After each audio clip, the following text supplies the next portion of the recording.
Deməli, ali sinir fəaliyyəti.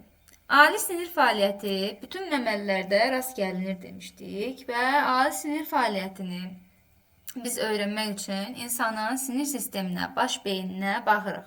Deyək ki, burada insan çox sayda anadan gəlmə reflekslərlə doğulur.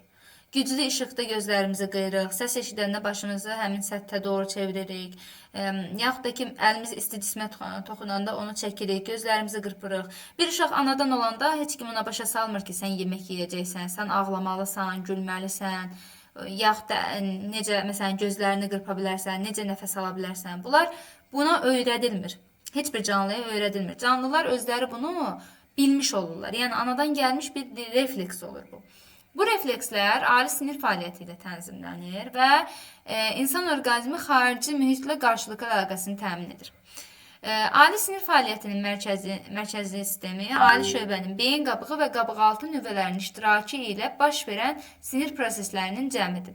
Ali sinir fəaliyyətində reflekslər mühüm rol oynayır. Ali sinir fəaliyyətini araşdırıbdı kim? Sechenov. Sechenov baş beyin reflekslərini araşdırıbdı. Pavlov, hansı ki biz analizatorlarda keçmişdik, Pavlov Sechenovun tələbəsidir. Təsəvvür edin ki, Sechenov bir işi başlayır və Pavlov da çox maraqlı gəldiyi üçün o işi davam edib daha da dərinləşdirir. Sechenov nə demişdi? Sechenov baş beyin reflekslərindən danışmışdı və reflektor işləri araşdırmışdı və demişdi ki, baş beyin refleksləri 3 mərhələsi var. Bax, biz Descartes-i keçəndə dedik 5 mərhələ var. Qoyun buradan qələm götürüm. Descartes-i keçəndə, Descartes hansı idi? Bizim refleks qövsü idi. Demişdik ki, 5 mərhələsi var. Hansı idi? Birincisi reseptor idi. İkincisi hissi yolu idi. Üçüncüsü mərkəz idi. MSS. Dördüncüsü hərəkçi yol idi. Hərəkçi yol, bu böyük nə yazaq bunda. Və beşincisi də işçi orqan idi. İşçi orqan. Bunu Descartes demişdi. Ondan sonra biz gəldik analizatorlara. Analizatorlarda araşdırdı bizdə Pavlov. Pavlovda dedi ki, analizatorlarda 3 dənə refleks qövsü var. Və bu 3 refleks qövsü birincisi reseptordur. İkincisi hissi yoldur. Üçüncüsü mərkəzdir. Və vəssalam. Bu 3 dənədən ibarətdir. Hərəkçi yoluna işçi orqanı yoxdur analizatorlarımızda. Sechenov isə, əslində Sechenov bunlardan əvvəl bunu araşdırıbdı. Sechenov isə demişdi ki, baş beyin reflekslərində, bunu yazıram sizə. 3 dənə mərhələ var. Birincisi əlbəttə ki, reseptordur. İkincisi mərkəzdir. Bunun altına yazmayayım ki, çaşmayın. Mərkəzdir. Üçüncüsü isə işçi orqandır. İşçi orqandır. Deməli, Sechenov baş beyin reflekslərində oyanmalar haqqında danışanda o, hissi yolla, hərəkçi yolu nəzərə almır, sinirləri nəzərə almır. O deyir ki, elə mərkəz var, reseptor var, işçi orqan var. Bu oldu, deməli, refleks qövsü, bu oldu analizatorların refleks qövsü, bu oldu Sechenovda baş beyin reflekslərinin refleks qövsü. Sizə həmişə sualda verir ki, məsələn, Pavlovda refleks qövsünün 3-cü hissəsi Descartes və yaxud da Sechenovda neçənci hissəyə uyğun gəlir? Deyəsən 3 elə 3 uyğun gəlir. Fikir verir, hamısında 3 3-dədir. Mərkəz elə, daha doğrusu 3 3-də deyil. Pavlovdakı 3, Sechenovdakı 2-yə uyğun gəlir. Bax, 1, 2, 3. Pavlovda deməli 3-cü hissə, Descartes'da da 3-cü hissəyə uyğun gəlir, amma Sechenovdakı 2-ci hissəyə uyğun gəlir. Birinci hissə buradır çünki reseptordur, ikinci hissə mərkəzdir, üçüncü hissə işçi orqandır. Sonra deyir, Sechenovdakı birinci hissə Pavlov və Descartes'in refleks qövslərində neçənci hissəyə uyğun gəlir? Deyirsən, ikisində də 1-ə uyğun gəlir. Çünki ikisində də 1 elə reseptordur. Sonra deyə bilər ki, Descartes'dakı refleks qövsünün ikinci hissəsi, yəni hərəkçi yol Pavlovda və Sechenovda neçənci hissəyə uyğun gəlir? Deyəcəyik ki, Pavlovda elə ikinci hissəyə uyğun gəlir, amma Sechenovda belə bir şey yox idi, yəni hissi yol yox idi. Və yaxud da ki, Sechenovun baş beyin refleks qövslərindəki 3-cü hissə Descartes'in refleks qövsündə neçənci hissəyə uyğun gəlir? Deyəcəyik 5-ci hissəyə uyğun gəlir. Bəs Pavlovun analizatorların refleks qövsündə neçənci hissəyə uyğun gəlir? Artıq deyəcəyik, orada işçi orqan yoxdur. Yox idi. Bunları tam başa düşdünüz uşaqlar.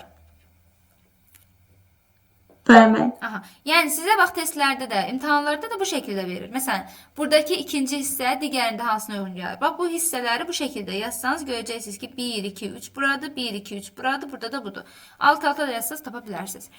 Belə, indi bu Sechenov baş beyin reflekslərini araşdırdı, 3 hissəni müəyyən elədi, amma işləri təbii ki, yarım qalır. İşlərini Pavlov davam etdirir.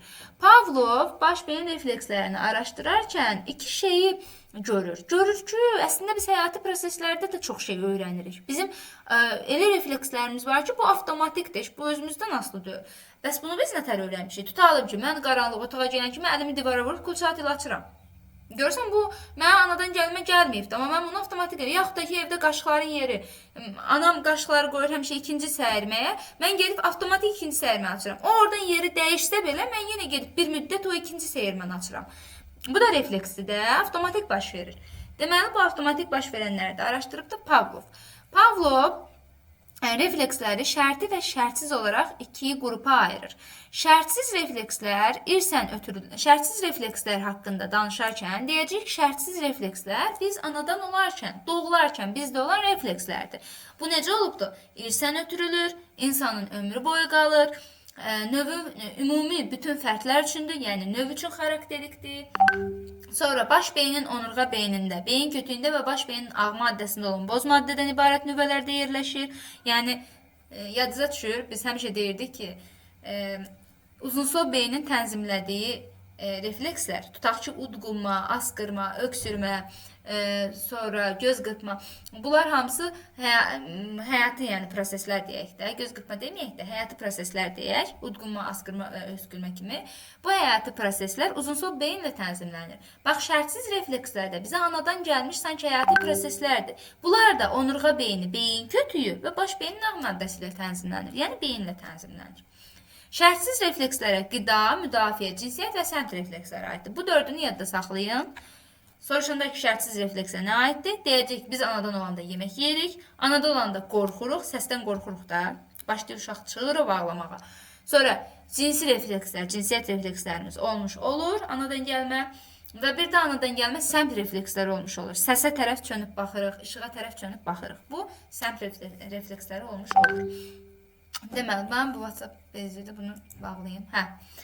Deməli, qida reflekslərinə ağız suyu, mədə bağırsaq şirəsinin ifrazı, çeynəmə, udma, yeni doğulmuş uşaqda əmmə refleksi, müdafiə refleksinə də asqırma, öksürmə, qusma, göz qırpma kimi reflekslər aiddir. Çoxalma proseslərinin əsası cinsiyyət refleksləri də eyni şəkildə şərtsiz reflekslərə aiddir. Bu belə. Yaxud da işığa baxanda gözümüzü qıyıb baxırıq. Bunlar da səmt reflekslərinə aiddir. İnsan deyir, səmt reflekslər sayəsində başını qıcıqlara doğru döndərir də gözlərini qıyır. Yəni bu işığa aiddir və əşyanı nəzərdən keçirir. Şərtsiz reflekslər orqanizmin daxili mühitdə sabitliyini təmin edir. Yəni onsuz da ki, sabitliyini təmin edir. Bu boyda təkamül prosesindən növ sağ qalaraq gəlib çıxıbsa, şərtsiz reflekslər də onunla birlikdə gəlibsə, deməli orqanizmin daxili mühitindəki sabitliyini də təmin etmiş olacaq bu reflekslər. Bu belə. Anadan gəlmə deyir, davranışın daha mürəkkəb forması instinktdir. Demişdik ki, instinktdə bütün canlılarda var. Bütün canlılarda instinkt var. Bundan başqa, həyati təcrübə ilə yaşayaraq qazandığımız reflekslər isə şərti reflekslər adlanır. Şərti reflekslər adlanır. Baxın, burada şərtini qəşəng izah edeyim. Qoy şərtsizi qısa bir şeylə izah edeyim ki, çünki bu şərtini izah edərkən qaranlıq qalmasın sizə. Gəlin, bir dənə şərti ağız suyu refleksinə baxaq. Harada yazaq bunu? Buraya yazaq. Şərti. Daha doğrusu şərtsiz. Şərtinə də keçməmişik. Şərtsiz. Şərtsiz qida refleksi, ya da ağız suyu refleksi. Qida deyək də, qida refleksi deyək. Daha sizin üçün aydın olsun. Qida refleksi. Şərtsiz qidadırsa, şərt lazım deyil bunun üçün. Bu anadan gəlmə bizdədir deməli. Şərtsiz qidadırsa, biz əvvəlcə nə edirik? Birinci olaraq. Birinci olaraq reseptor sahə. Reseptor sahə nə olur? Dil. Dilin dad məməcikləri qidanın dadını qəbul edir. Dil, dad məməcikləri. Dilin reseptorları qidanın dadını qəbul etdi. Bu reseptordur. İkinci olaraq dad hissiyatı ilə buna deyəcəyik hissi yol. Hissi yol. Hissi yolda nə olacaq? Dad hissiyatı.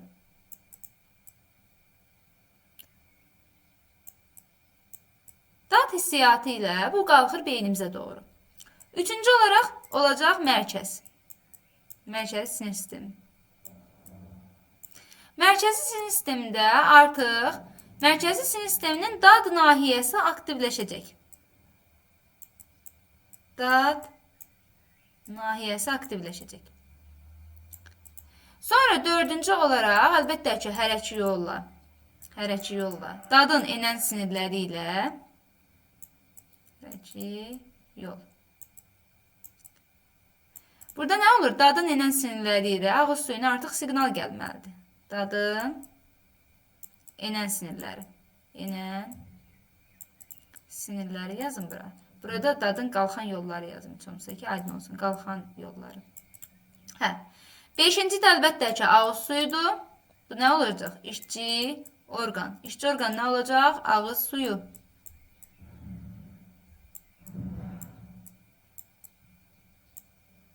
Ağız suyu refleksi. Ağız suyu refleksi. Olmuş oldu. Bu şərtsizdir. Biz şərtsizdə nə edirik? Qidanı götürürük, qoyuruq ağzımıza. Ağzımızda dadı hiss edirik. Hiss sinirlər vasitəsilə qalxır beynimizə. Beynimiz onu analiz eləyir ki, ağzımdakı yeməkdir, limondur, qətdir, çaydır. Sonra onu dadın enən yolları ilə gəlir ağzımıza təzələnən həmin o sinirin impulsları. İşçi orqana deyir ki, ağız suyu əvəzlərimizə deyir ki, 6 dənə ağız suyu əvəzimizdir də. Oradan ağız suyu ifraz edib bu adam yemək yeyir. Yemək yeyir, bunun üçün rahat olsun iş. Bu belə. Bu bunun şərtsizidir. Yəni bu anadan gəlmə olan bir şeydir. İndi şərtidə nə deyir? Pavlov şərtini də araşdırır. Hansı ki bu həyati təcrübələrlə qazanılır. Şərtini araşdırmaq üçün o itdən istifadə edir və bu itlərin üzərində təcrübələr aparmağa başlayır. Bu hissəni oxuyaraq deməyəcəm, amma belə deyək də, avtomatlaşdırılmış fəaliyyət, şərti refleksləri avtomatlaşdırılmış vərdişlər və fəaliyyətlər adlandırılır. Bunu bilin. Bu gəlib imtahan düşə bilər. Avtomatik olur. İndi o dərs keçəndən sonra da o hissəni bir də qayıdacağıq. Deməli, nə edir? İtin əvvəlcə itə deməli işıq göstərir, yemək göstərir və baxır ki, it yeməkdən yeyir, işığa heç fikir vermir. Sonra bir itin əməliyyat nəticəsində götürür, ağzına fistula bağlayır. Yəni bu ağız suyunun vəzinin axacağını gətirir fistulaya. Bu çıxış, nə deyək buna? Çöpçüyünə bağlayır.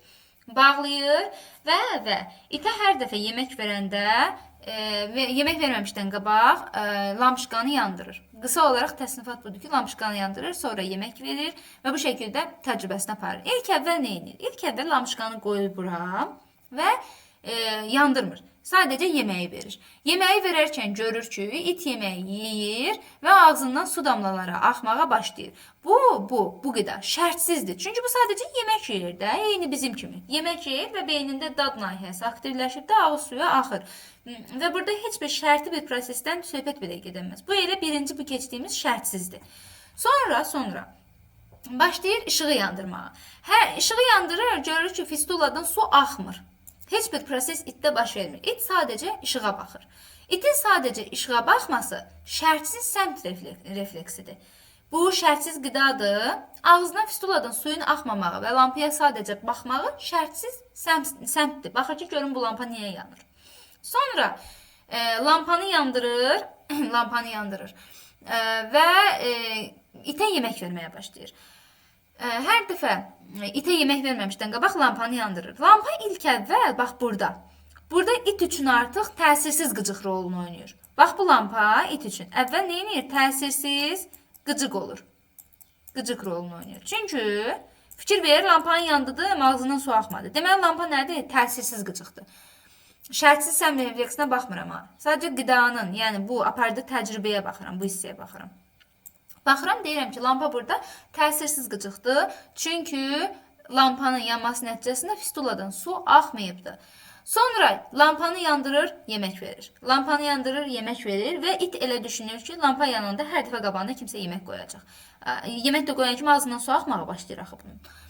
Bu şekilde itin bir başına ölçüde həqiqətən də itə lampa yandırır, yemək verir. Lampa yandırır, yemək verir və bunda artıq şərti ağız suyu refleksini formalaşdırır.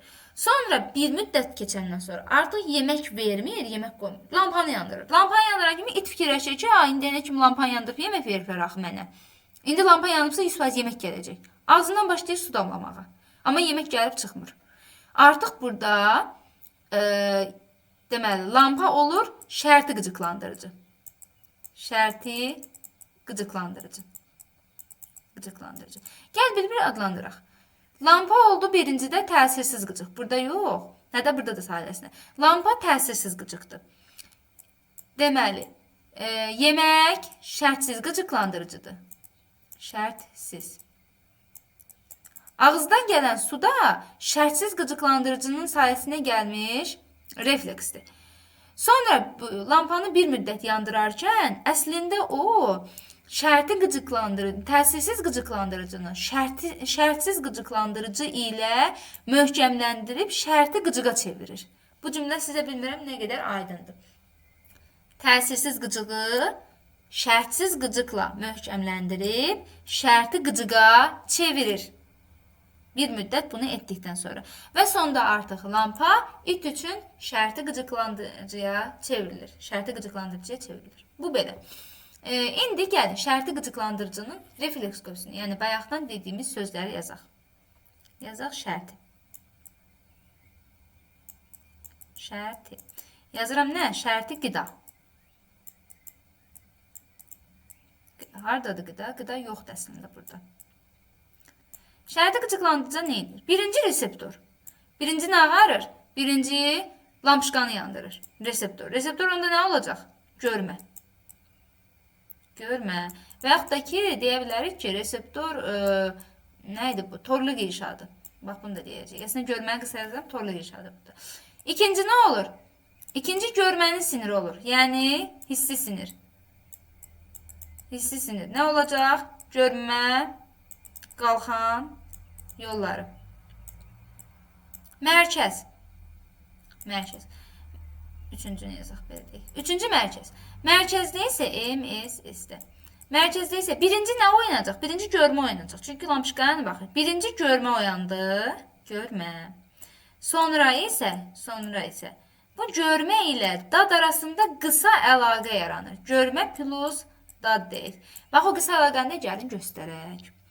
Fikir verin bura. Baxın. Deyil ha, burada. Deməli, görmə oyanıbdır, görmə. Sonra o görmə ilə dad arasında qısa əlaqə yaranır, mərkəz qayıdır. Nədir onun adı? Refleks qayıdır geri.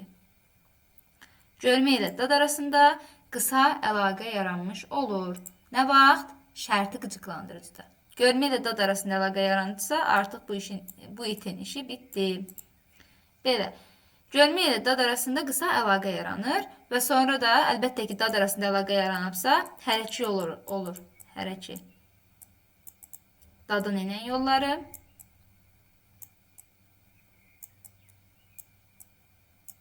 Beşinci də olur.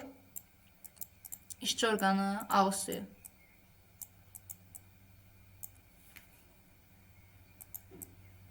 Ağız suyu.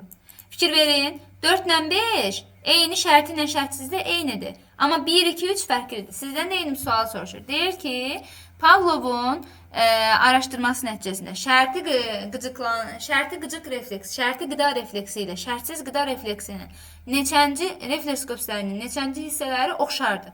Deyirsən ki, 4 ilə 5-ci oxşardır. Hər ikisində hərəki yol, dadın enən yollarıdır. İşçi orqanda ağız suyudur. Bəs hansı hissələr fərqlidir? Deyəsən 1, 2, 3. Şərtsizdə dildir, daddır, dad mərkəzidir. Amma şərtidə görmədir, görmənin qalxan yoludur. Üçüncüdə isə görmə ilə dad arasındakı əlaqədir.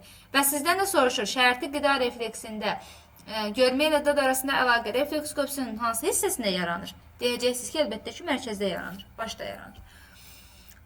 Sonra baxaq görək burada nə var. Bir dənə bax burada uşaqların ən çox çətinlik çəkdiyi və testlərdə yazmaqda belə deyirəm, qarışdırdığı şey nədir? lampanın nə olduğu, qidanın nə olduğu və prosesin özünün nə olduğu. Lampa təsirsiz qıcıq olur. Daha doğrusu birincidə ağızdan əgər fistuladan su axmırsa təsir eləmir də, lampa təsirsiz qıcıqdır. İkincidə bir prosesdən söhbət gedir. Proses nə olur? Təsirsiz qıcıqlandırıcını şərtsiz qıcıqlandırıcı ilə şərti qıcıqlandırıcıya çevirmək bu bir prosesdir. Üçüncüdə isə artıq lampa yanan kimi ağızdan su axırsa, deməli lampa olur şərti qıcıqlandırıcı. Bu sizə aydın oldu mu?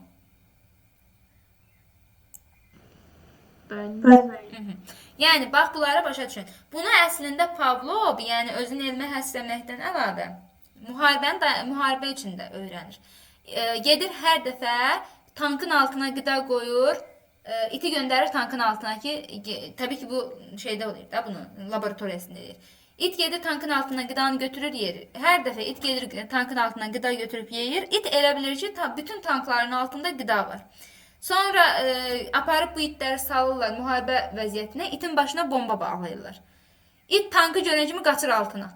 İt tankın altına gelib çatanda bombanı partladırlar. Bax, belə bir şey. Onda da deyirlər ki, Pavlovun araşdırması bax bu işə yaramış olur.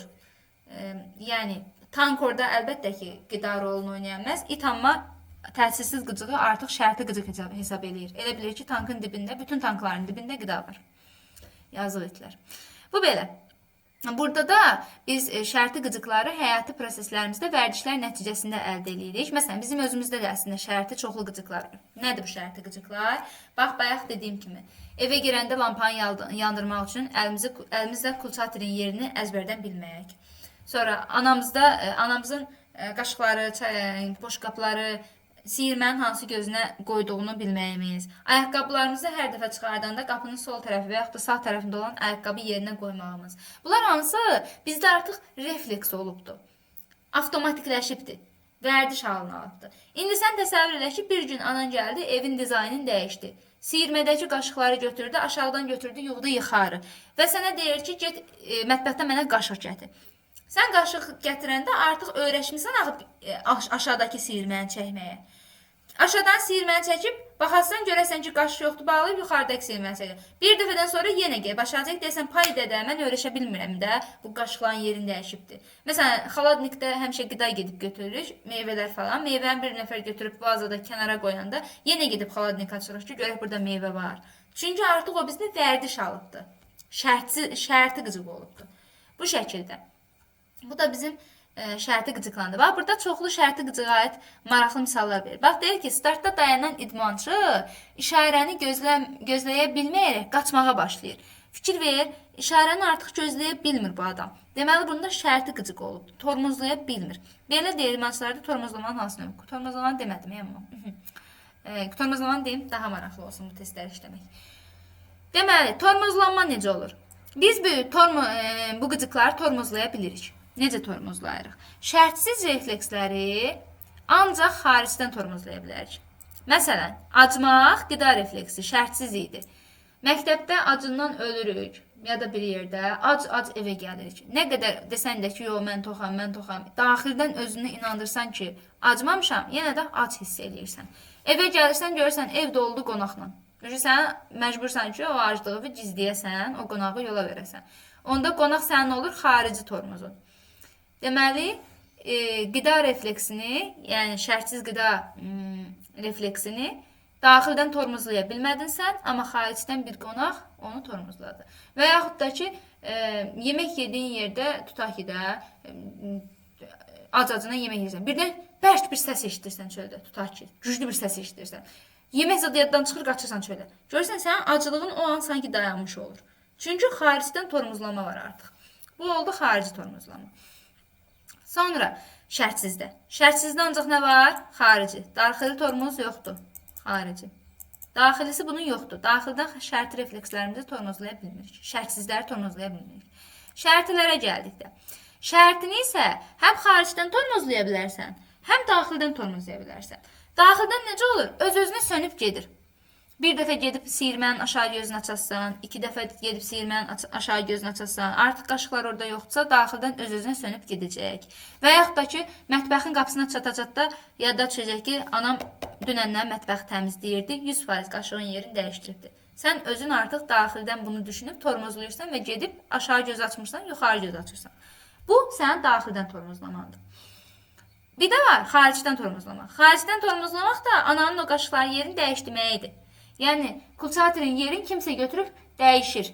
O xaricdə baş verirsə, deməli xarici tormozlamadır. Amma sən daxildə düşünərək, özün daxildə sönərək baş veribsə, bu daxilidir.